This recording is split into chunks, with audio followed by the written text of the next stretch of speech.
The room was packed. Politicians, military officials, journalists, every seat in the Grand Ballroom of the Washington Liberty Hotel was filled. The cameras were rolling, the air was thick with anticipation, and at the center of it all were two women from completely different worlds.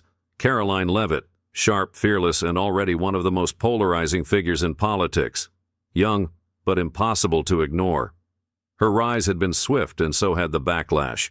Some called her a patriot. Others called her reckless. But one thing was certain. She never backed down. And then there was Caitlin Clark, a basketball icon, a generational talent, and a name that transcended sports. She had built her career on discipline, skill, and leadership. Millions admired her. Brands lined up to sponsor her. But tonight, she wasn't here to talk about basketball. Both women had been invited to be honored at the American Honor Gala, an event meant to celebrate those who had dedicated their lives to service. It was supposed to be a night of unity, a night of recognition. Instead, it became something else entirely. Because in a room full of powerful people, one question changed everything. And when it came time to answer, Karoline and Caitlin made a choice that would shake the entire country. The American Honor Gala was one of the most prestigious events in the country. Every year it brought together veterans, first responders, military leaders, and influential figures to recognize their service. But tonight the atmosphere was different. There was an undercurrent of tension, something unspoken yet impossible to ignore. Karoline sat in the front row, her posture straight, hands resting on a folded American flag in her lap. It wasn't just any flag. It was the one her grandfather had received for his service in World War II, a reminder of sacrifice, of legacy, of everything her family had fought to preserve. On stage, Caitlin stood among the other honorees, her presence commanding, yet calm. She wasn't wearing her usual team jersey. Instead, she had chosen a simple warm-up jacket embroidered with the words, "Honor the Fallen." It was a small tribute, one she had worn at charity games before, but tonight, under the bright stage lights, it carried a weight she hadn't anticipated. The ballroom was silent as the national anthem began to play. Slowly, the entire room rose to their feet. Some placed their hands over their hearts, others clasped them in reverence. The melody echoed through the grand hall, wrapping the audience in a moment of solemn unity. But not everyone saw it that way. As the last note faded, a voice cut through the silence, loud, calculated, designed to disrupt. Karoline, Caitlin, some say these symbols represent a past that divides us rather than unites us. In today's world, isn't it time we move forward instead of clinging to outdated ideas of patriotism? The entire ballroom froze. The cameras zoomed in. The tension shifted. Karoline's grip on the folded flag tightened. Caitlin turned her head slightly, her eyes meeting Karoline's for just a fraction of a second. They both knew exactly what was happening. This wasn't a question, it was a trap, and now they had a choice to make. The room held its breath. Every camera in the ballroom was locked onto Karoline and Caitlin. The journalist who had spoken, a well-known media personality, smirked, knowing exactly what he had just done. This wasn't curiosity. It wasn't an open discussion. It was an ambush. Some in the audience nodded in agreement, their expressions thoughtful. Others exchanged uneasy glances, aware of the firestorm this moment could ignite. A few journalists leaned forward, already sensing a headline. Karoline didn't move at first. Her fingers remained curled around the folded American flag in her lap, her mind racing, not with doubt, but with calculation. She knew how this worked. One wrong move, one hesitation, and the media would frame her as defensive, outdated, irrelevant. Caitlin, standing on stage, felt it too. The weight of the room had shifted. The celebration was over. Now, it was something else entirely. A test. The journalist tilted his head, waiting. So, what do you say? Isn't it time we let go of the past and embrace a new kind of patriotism? A trap disguised as a question. Karoline inhaled slowly and stood. The flag still clutched in her hands. Her expression remained calm, but in her eyes there was fire. She looked directly at the journalist, steady, unwavering. "This flag," she said, her voice cutting through the ballroom, "was handed to my grandfather's family as a final honor for his service. It is not outdated, it is not a political statement. It is a reminder of sacrifice, of duty, of the price that was paid so that we could all be here tonight. Freely speaking our minds. A murmur rippled through the audience. Some nodded, others whispered. The journalist chuckled, unfazed. This was the response he wanted. He leaned forward, arms crossed, voice laced with mock curiosity. "That's one way to look at it," he said. "But don't you think that in today's world patriotism should be more about inclusivity rather than symbols from the past? Some might say that holding on to things like that flag does more harm than good." Karoline didn't flinch. She stepped forward, gripping the flag just a little tighter. "Patriotism," she said, her tone like steel, "is not exclusionary. It's not a relic. It is the very thing that allows us to have this conversation. And if honoring those who gave their lives for this country is seen as harmful, then maybe the problem isn't the symbol." She let the words hang in the air. The room was silent. The journalist turned to Caitlin, zeroing in on his next target. "You're an athlete, Caitlin. Your career depends on sponsorships, endorsements, public support. Do you really want to be caught up in something so polarizing?" A calculated move. Caitlin had seen controversies play out before. She knew how quickly public opinion could turn against you, how brands, leagues, and even teammates could pull away the moment you became too much of a risk. She could play it safe. She could stay neutral, say something vague and diplomatic. Instead, she stepped closer to Karoline. She wasn't afraid. Not anymore. "I play basketball because I love the game," Caitlin said, her voice firm. "But I also love this country. And I love the people who have given me the opportunity to play it. That's what this jacket represents." She glanced at the embroidered words across her chest. "If that's controversial, then maybe we need to ask why." The audience stirred. A hush spread through the ballroom. The journalist's smirk faded just slightly. And then, from the front row, a sound broke through the silence. A slow, deliberate clap. A decorated veteran, one of the honorees of the evening, had risen to his feet. A man in his late 70s, his posture still straight despite the weight of years. He looked at Karoline, then at Caitlin, then finally at the journalist. "I fought for this country," he said, his voice strong, steady. "I lost friends for it, and I'll tell you this. When I see young people like them standing up for what they believe in, I don't see division. I see hope." The tension snapped. One by one, people in the audience began to rise. Some clapped. Some stood in silent support. Not everyone. There were still whispers, still skeptics. But it didn't matter. Because Karoline and Caitlin had just done something no one expected. They hadn't backed down, and now the entire country was about to watch what happened next. The ballroom felt frozen in time. Karoline stood tall, the folded American flag still in her hands, her grip firm but controlled. The weight of history, of sacrifice, of everything it represented, she wouldn't let it go. The journalist's smirk hadn't faded. If anything, he looked amused. He had seen this before, politicians fumbling under pressure, public figures caving, trying to play both sides to avoid controversy. But Karoline wasn't like them. She met his gaze, unshaken. Her voice, steady as steel. "This flag was handed to my grandfather's family as a final honor for his service. It is not outdated. It is not a political statement. It is a reminder of sacrifice, of duty, of the price that was paid so that we could all be here tonight. Freely speaking our minds." A murmur spread through the crowd. Some nodded, their expressions shifting from uncertainty to understanding. Others whispered, their minds already racing to decide where they stood. The journalist leaned back, arms crossed. "That's one way to look at it," he said smoothly, like he was leading her into a trap. "But don't you think that in today's world, patriotism should be more about inclusivity rather than symbols from the past?" He let the question hang in the air. A pause, just enough time for the tension to settle, for the weight of his words to sink in. Some might say that holding on to things like that flag does more harm than good. A few scattered nods in the audience. A couple of journalists scribbling down notes. The setup was clear. He wanted a sound bite, a moment he could twist. Karoline's fingers curled tighter around the flag. She could feel the weight of her grandfather's memory in the fabric, the weight of every sacrifice made under it. She took a step forward. No hesitation, no fear. Patriotism isn't exclusionary. It's not a relic. Her voice didn't waver. It is the very thing that allows us to have this conversation. And if honoring those who gave their lives for this country is seen as harmful, then maybe the problem isn't the symbol. Maybe it's the way we've been taught to see it. The room went silent. The journalist's expression didn't change, but there was a flicker, a shift, a crack in the confidence that said this wasn't the response he expected. He wasn't done. He turned his attention to Caitlin. "You're an athlete, Caitlin.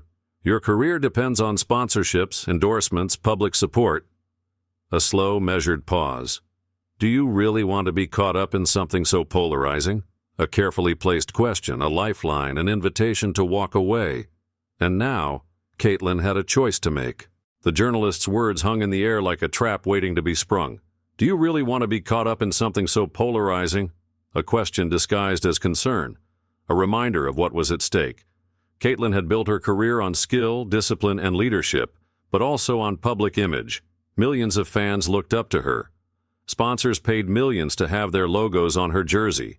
The media had celebrated her rise, until now. One wrong move, one statement too strong, and she could lose everything. She could play it safe. Say something vague, something neutral, something that wouldn't ruffle feathers. She had seen other athletes do it before. A carefully worded answer, a diplomatic nod, a quick shift back to sports. But that wasn't her. Caitlin glanced at Karoline, still standing firm, the folded flag clutched in her hands. She thought about the words on her own jacket, "Honor the Fallen." She had worn it before without a second thought. But tonight, it meant more. The journalist was still watching her, waiting. She could feel the cameras zooming in, the journalist scribbling down notes, the silence of the room pressing in on her. And then she made her choice. She took a step forward, her voice calm but firm. "I play basketball because I love the game." A pause. She let the words settle, let the journalist think she was giving a neutral answer. And then she hit him with the truth. "But I also love this country. And I love the people who have given me the opportunity to play it." She glanced down at the words on her jacket, then back at the journalist.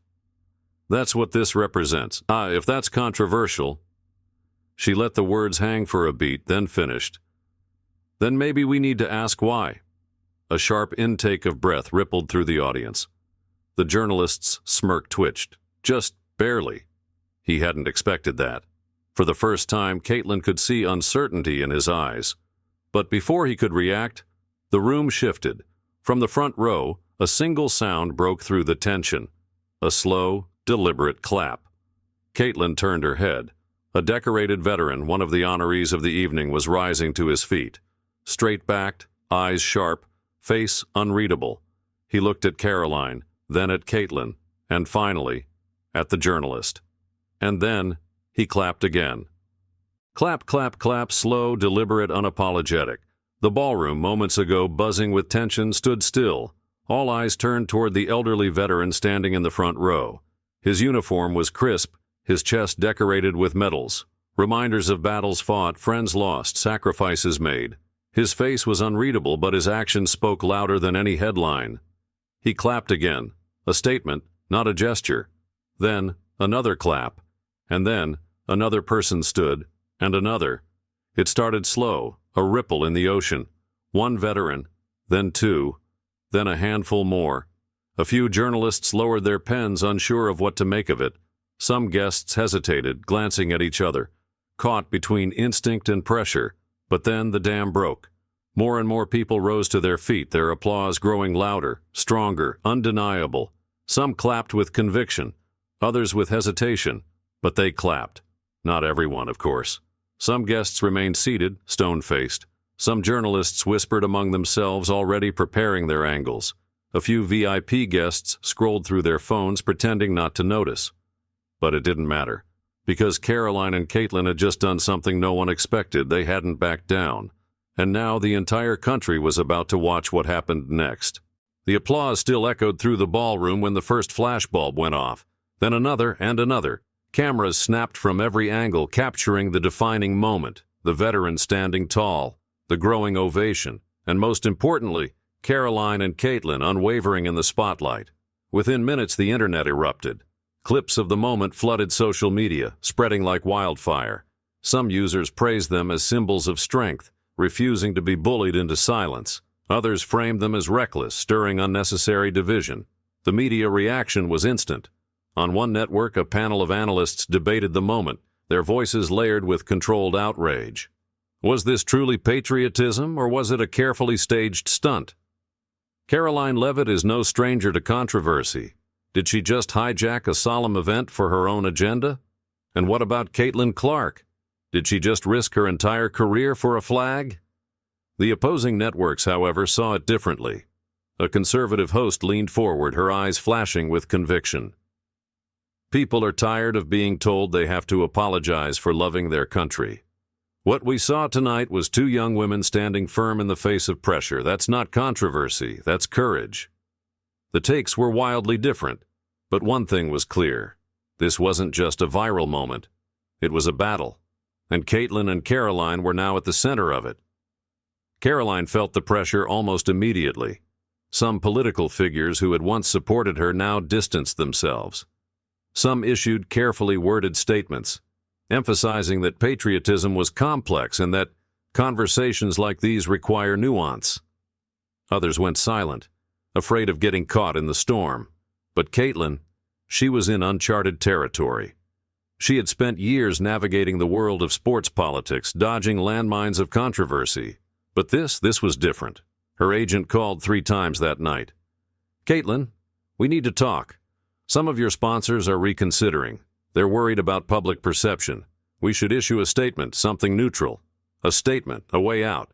But Caitlin knew what that really meant. A soft walk back. A carefully worded half-apology.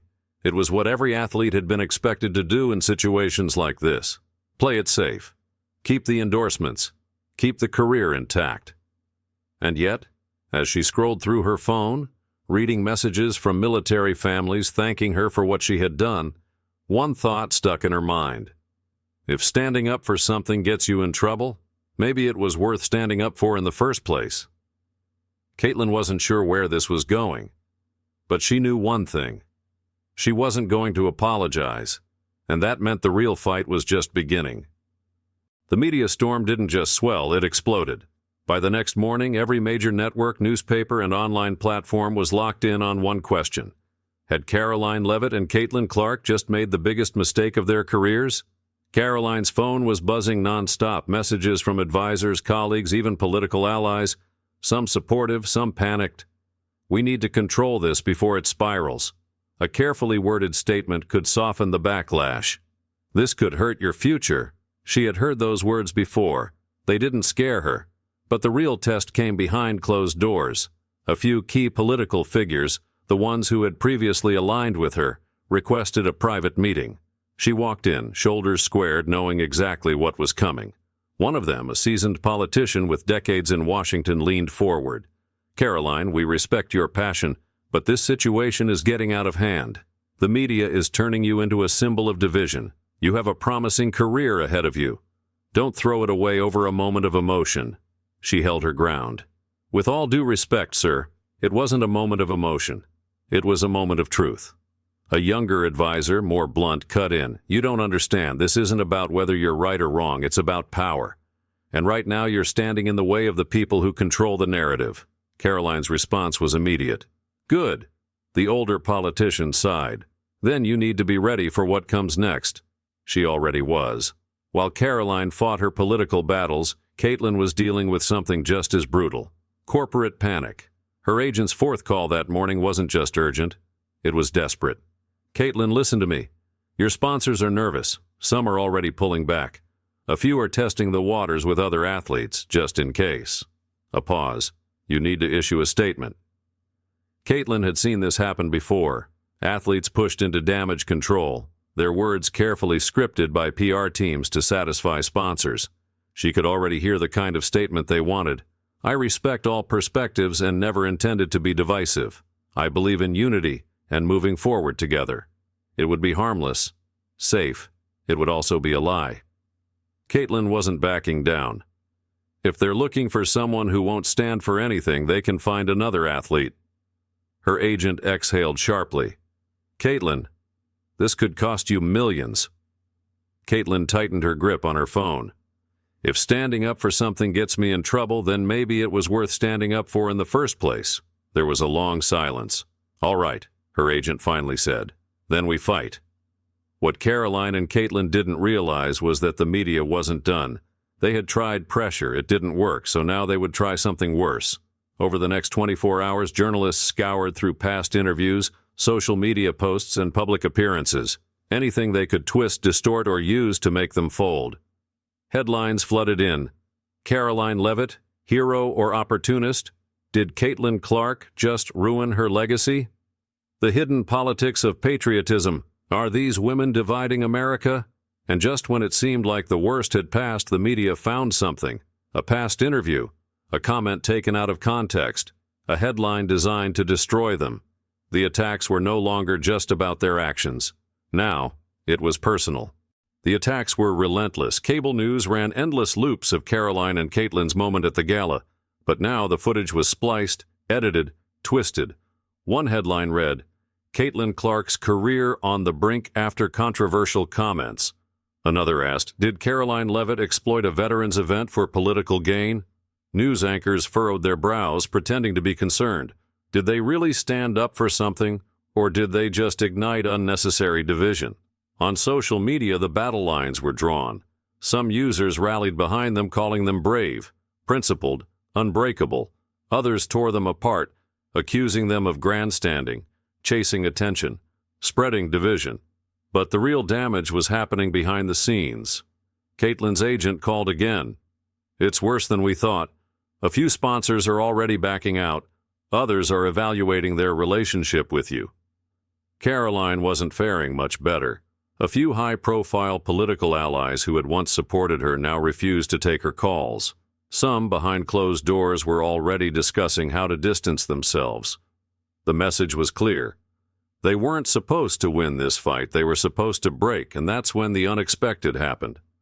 A retired four-star general, a man with real influence, stepped into the firestorm. He wasn't just another talking head.